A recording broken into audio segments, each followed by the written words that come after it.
Welcome to This Just In, the show bringing you the latest advancements in healthcare, strategy, innovation, and public policy.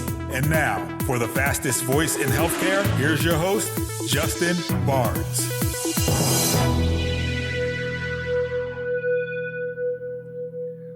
Thank you for tuning in and welcome to This Just In. I'm your host, Justin Barnes. In these segments, I'll bring you the latest advancements in healthcare, strategy, innovation, and public policy. As always, we're broadcasting from the This Just In studios on the Business Radio X network, as well as the Healthcare Now radio network. For this episode, my 247th episode, we have a great, insightful, and first-time guest, Jessica Sweeney Platt with athenaHealth. Welcome to the show, Jessica. Thank you so much, Justin. It's great to be here. You got it. It's great to see you again. We met a few months ago at HIMSS 22 in Orlando, and we'll touch on that here in a moment. But since my audience has not heard your voice before, where'd you grow up, attend college, all that fun stuff? Yeah, I grew up in the beautiful city of Jackson, Mississippi, and I moved there when I was quite young. You probably will notice I don't have much of a Southern accent, at least that's what people tell me. But it was a great place to grow up. My mother is still there, and I currently live in Birmingham, Alabama, just to be a little closer to her. And then I did my undergraduate work at Yale University up in New Haven, Connecticut. Beautiful. Where does your passion from healthcare come from? So my passion for healthcare is a long-standing one, I think. I joined a company called the Advisory Board Company right out of college. I had moved to Washington, D.C. because it was as good a place to be unemployed in as anywhere else.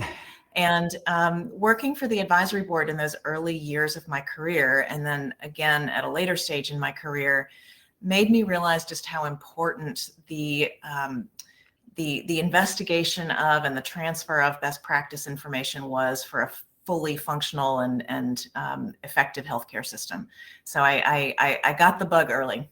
Yeah, I love it. Yeah, I've worked actually a lot with, I think it was Betsy Block with the advisory group. We started an accountable care community of practice back many, well, now it's probably 15 years ago.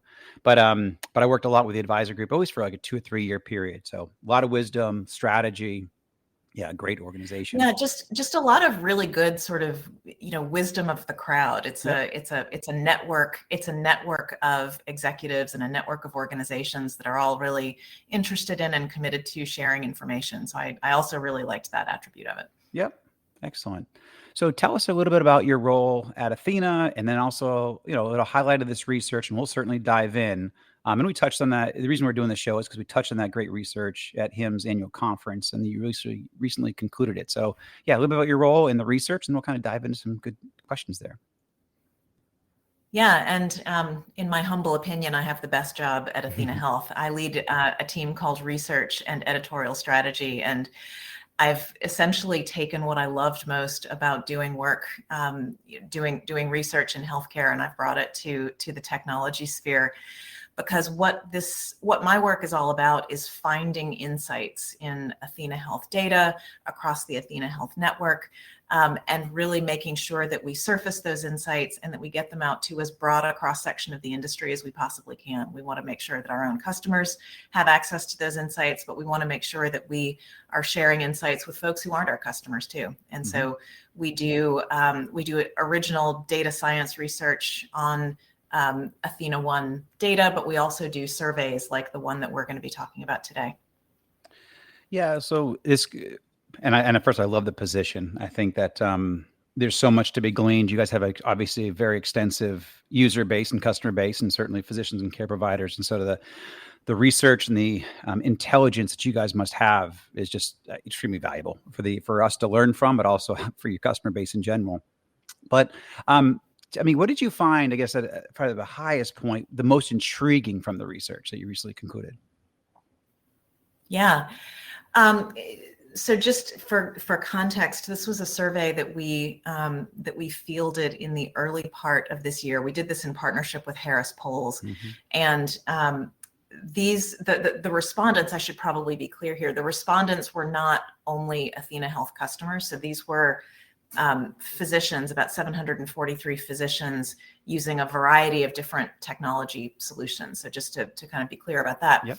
But I think the thing that really struck me, the thing that really stood out was this connection between kind of the quality and quantity of information and burnout and stress. So one of the things that we asked was sort of the degree of difficulty, if you will, of getting information about your patients. And 2/3 of the respondents said that sending and receiving patient data to another provider within their EHR network, so if they're using the same EHR, about 2/3 of them say that that's actually quite easy. But only about 1/4 of them say the same thing about sending information between different EHR systems. So what that said to me is that we've sort of maybe started to make progress on one of the easier aspects of interoperability, which is sharing information across users of the same platform. Right. What we're still really struggling with is sharing information across different platforms. We're just not where we need to be as an industry or as a healthcare system yet. And that has real impact. That ability to get the information that you need about your patients is very connected to stress levels, is very connected to feelings of kind of isolation in the practice and to burnout. Yeah, I mean, just overall, and you guys, it's called the 2022 Physician Sentiment Survey, and Yep. And specifically, I mean, and I've lived in interoperability for over 20 years now, and I think the level and I read the research, and your research is really, I mean, it's spot on, and even probably rosier than I actually thought it could be, just from being sometimes at the ground level and seeing the frustration from care providers, certainly physicians, nurses and everybody, downstream, but also patients, just trying to get data between institutions. Like as you mentioned, it is much easier inside a system, inside your own ecosystem. But we try to go outside that ecosystem. There's a lot of, frustration, confusion, and then obviously that leads to significant burnout from all the actors part of that process. And you guys really do glean a lot of that. So I guess the follow-up question, in your expertise, how would you recommend physicians and certainly other care providers navigate, that in general, just kind of that frustration, and then, what do they do?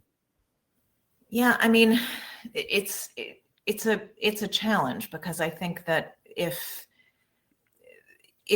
the system isn't set up to do what we've just been talking about, if it's not set up to truly integrate insights from across different platforms, that is going to be a challenge. And so I guess it may sound overly simplistic, but I would say that as physicians and as the organizations that work with physicians, as they're making technology deployment decisions, having in that decision criteria, having as part of their decision-making process some sort of assessment of how effective those tools are at connecting with other tools. I think that's something that we don't often see. We talk about cost, we talk about feature function, but I think really holding the vendor community's feet to the fire, as it were, and I say that as someone coming from the vendor community, right. Holding our feet to the fire and saying, look, if you can't connect effectively with all of these other tools and all of these other stakeholders, it's not just about hospital to physician office, although that's really, really important. It's about integrating labs. It's about integrating pharmacy information. It's about integrating maybe patient-supplied information into the record in a way that's usable. And I think that's another really important component that we can get to. But it's not enough just to dump all of the information into another system. It has to be integrated as part of the workflow. Yeah, you mentioned that later on in the report, is just the physicians say, yes, I have access to information from times, but then sometimes I have access to too much information. And then obviously with that comes a lot of liability, and then, confusion, and then obviously leads to more frustration in different levels. But I do want to say I have no affiliation to Athena at all. No investments in Athena, but you guys do have the best API that I've been able to find in the industry. So I do want to applaud Athena for that. And I want to challenge, and I agree, I come from the vendor community as well. I've had a vendor hat for over 27 years now.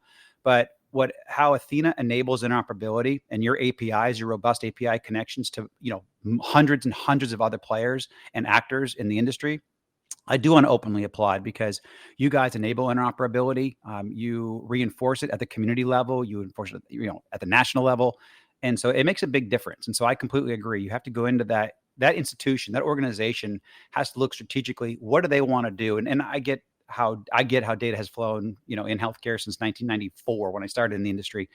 I know how it flows, how it gets stopped, how it gets blocked, but organizations have to look, say, hey, what is right for our business model? Obviously, but in our part of our business model, data has got to flow.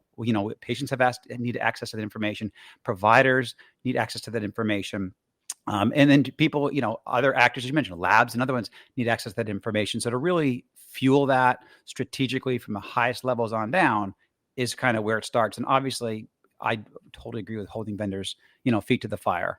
We need to do that at every turn. We're getting better, but we need to encourage that more for sure. So. Yeah, no, I appreciate you saying that. It's something that has been at the center of certainly athenaHealth's corporate DNA from the founding of the company. Sort of this idea that there has to be a way. We've done it in so many other sectors of our life that also include really sensitive and really private information, like finance. So why can't we do this in healthcare? And we're continuing to try and push on that. But something that you said really made me think, because I don't think that the problem that we're wrestling with in healthcare today is really about information flow as much as it is about what do we do with all of that information now that it's flowing. The 21st Century Cures Act has essentially made interoperability table stakes. And I think we're going to start to see both the benefits and the ripple effects of that over the coming months and years. Now the challenge is figuring out, okay, how do we make that data, how do we make that information usable in a way that's not going to require the physician or the care team to have to constantly switch back and forth between different applications, between different tabs. One of the things that we're thinking a lot about is how do we get all of that information integrated so seamlessly into the clinical workflow, right, that it's almost not even visible that it's come from a different place. Now we're not there yet. I don't want to overstate things, but that's kind of our North Star.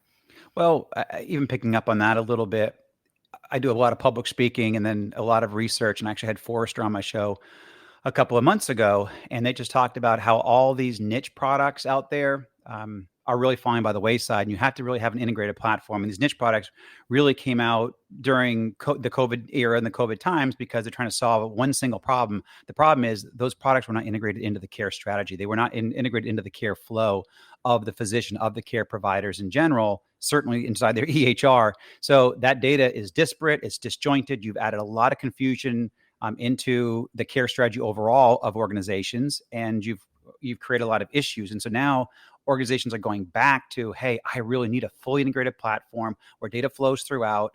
And so, it brings up kind of that conversation I just had, like I said, not even 6 weeks ago, on how we've got to have products integrated. Data needs to go into certain areas. And I think I agree we're not there yet, but we also, as I advise people all the time, whatever you do, whatever widget you create, you've got to make sure it's integrated into the data flows into the overall platform, that way that there's integrated data. Physicians have access to it. It's not overload, as you guys again point out in your survey. Just data flowing in does not help a care provider. It doesn't help a patient with information overload. So you got to make sure it goes in the right place at the right time, and you have access to that information at that again appropriate and right time. So I agree, but also I just want to make sure I reiterate it, because so many people just work on widgets and creating something, a little niche something, but that's not what healthcare needs anymore. We have a lot of products being created, but they're not integrated and they're not helping care. It's a really interesting dynamic to think about. It's interesting to try and think about the balance, because on the one hand, I don't think that there's any one single platform that is ever going to be able to do everything for right. everyone. There's no sort of one size fits all. This product and this system will work for everybody. But I totally agree with you on. I like to think of it as the appification of healthcare. Yes. That fragmented experience is the other end of the spectrum. So I think what the way we tend to think about it is we need to have an open and flexible and extensible platform that can integrate exactly the tools that any given user wants, Yep. but in a way, to your point, that doesn't require that you go to 17 different places in order to execute the single workflow that you need to take care of that patient. It all needs to be kind of a single pane of glass, as it were. You got it. And again, no affiliation with Athena, but you guys offer that, in my opinion, better than anybody else in the marketplace today. I mean, obviously the future holds, but you guys did a great job with your open APIs. So based on your expertise, where should, and I know this is a tough question, and it's the kind of the crystal ball and deep expertise, but where should we further focus as an industry to optimize interoperability? And what would you say for us to do? Yeah, I mean, there are a couple of places, and this is truly at an industry level. Like, this is sort of stepping outside of my Yes. role at athenaHealth. But one of the things that I think about is and this has been a conversation that we've been having, ever since I started in healthcare in the early 90s.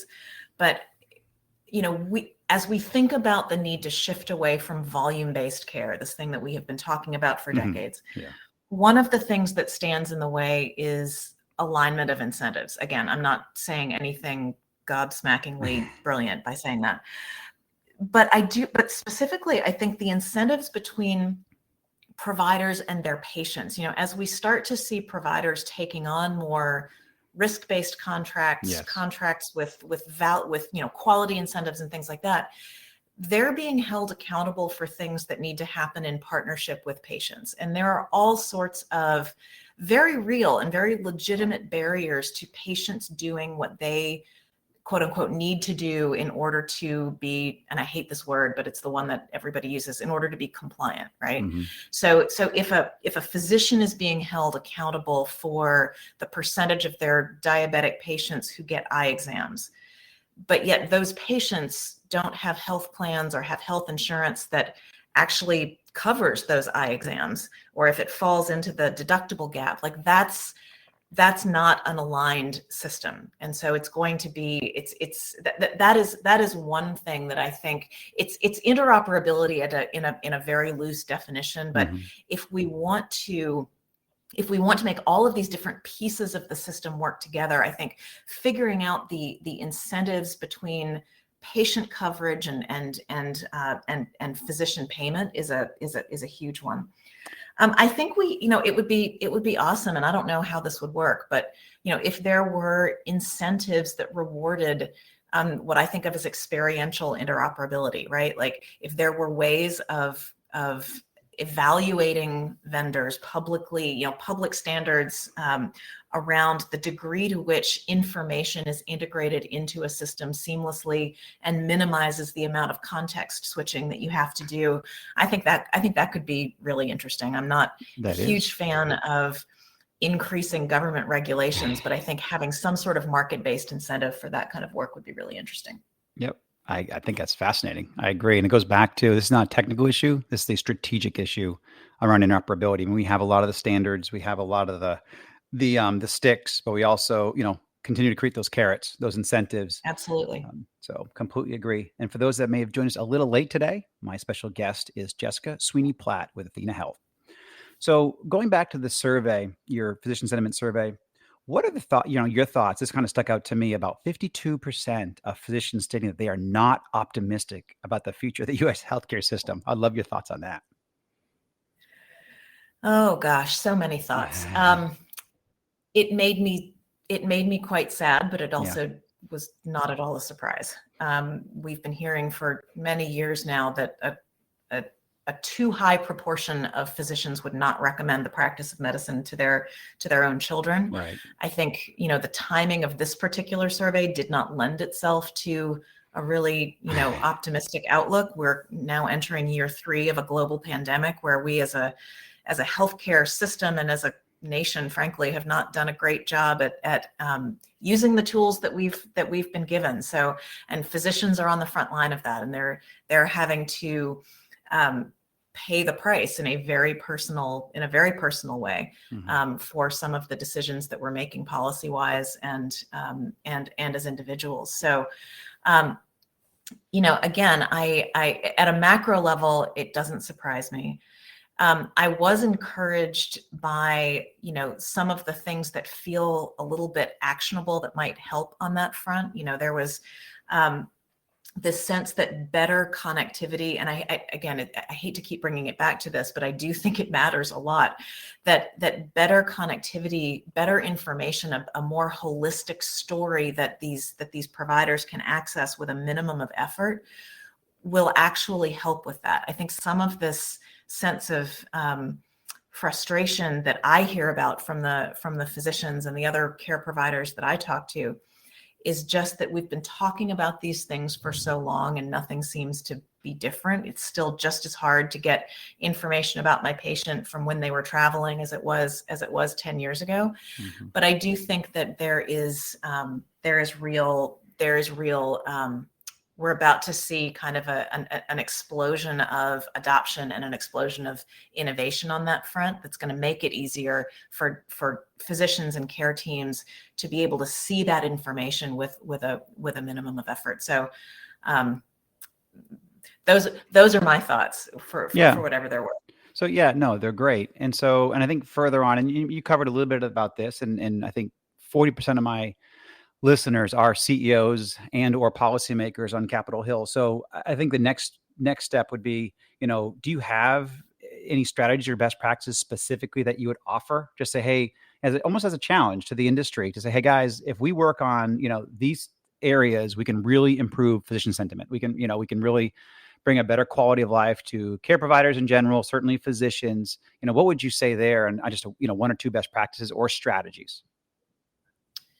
Yeah, these are probably going to be relevant more for those who are, in care provider organizations as opposed to the policy and regulatory end of things, which mm-hmm. I will leave to people who are more informed. My friend Joe on that Ganley. Than I am. My friend Joe. Yeah, exactly. I'll leave that to my friend Joe Ganley. Exactly.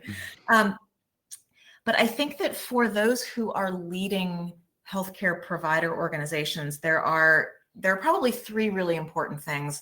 First of all, and very, very deceptively simple, but mm-hmm. focus on training physicians and care teams on the tools that you have made available to them. And this is something that's really important to do, not just when you adopt a new system, but on an ongoing basis. Yes. And there will be resistance to that because doctors don't want to take time away from taking care of patients to go through yet another, technology training class. But what we found is that when that training happens sort of on a yearly or maybe every other year basis, the effectiveness and the efficiency and frankly the satisfaction all go up. And so it's really important that we think of training not just as something that happens when we adopt a new system, but as an ongoing investment that we make in our physician community. I think the second thing I would recommend is focus on creating communities within your care team and your care providers. It's this sense of isolation is a very real thing. And care teams, particularly those that are not coming into the hospital, need that sense of community with their peers. And then finally, publicize what you're doing to address burnout. We see great benefit when providers believe that their organizations are doing something to mitigate burnout. We see lots of great ripple effects from that. So those are three very quick ideas. Phenomenal. I love it. Training, focus on creating communities, reduce isolation, or the sense of isolation, and then publicize what you're doing to reduce burnout. And that actually, a lot of that flows with a few previous guests that I had. I actually had one great physician who just left practicing and is speaking nationally or even globally on physician burnout. And that was actually one of his big best practices was to, really publicize what you're doing. Cause it actually goes back to your point too, is it helps reduce isolation. Hey, you really care. You're really doing something about this. And so it gives everybody hope. And that hope is a huge piece to motivation when we're in the trenches. So fantastic. We have about a minute left. And maybe we'll have to have you back to discuss some more of the great, of this great survey. But I would love to touch on, this is actually something that gets called out in all of my shows and actually now has created its own show. Where do you go to get or be inspired? Oh gosh, that's such a great question. Where do I go to get and be inspired? Probably one cliche thing and then one maybe not so cliche thing. I whenever I'm outdoors, I'm inspired. Whether it's just walking on the trails near my house that I have, walked on hundreds, if not thousands of times, right. I still sort of am just overwhelmed and awed, even in this, very challenging time that we live in, by the beauty in the simple things that are around us. So I try and get myself outdoors as frequently as I can. Summer in Alabama is challenging for that, but I still try and do it. Sure. And then the second place, and this may be completely counterintuitive, but is Twitter. I have curated my Twitter feed so that it's a lot less focused on politics and a lot more focused on cute animal videos. Yes. And I cannot recommend cute animal videos on Twitter enough if you're feeling blue and need a little bit of something purely innocent to make you smile. I completely agree. It's actually why I got on Instagram, to be honest, is all of my animal videos. I have an Italian Greyhound. I watch a lot of Iggy videos, and it's a great mental escape. Yep. So I could not agree more. Fantastic. Jessica, we're out of time, but thank you so much for joining me on air. And, I appreciate everything you do for our industry. And thank you for joining us again. It was such a pleasure, Justin. Thanks so much for having me. You got it. And thank you to everyone for joining us today. Please tune in weekdays at 2:30 p.m. Eastern, 11:30 a.m. Pacific. As always, you can track me on Twitter at HIT Advisor and use the hashtag #ThisJustinRadio so we can respond to your comments from the show. If you missed any of this episode or want to hear more, all my shows are posted on Apple iTunes, SoundCloud, iHeartRadio, and tune in. Also, you can check out some of the new content we just posted on justinbarnes.com. Thanks, everyone. Stay safe.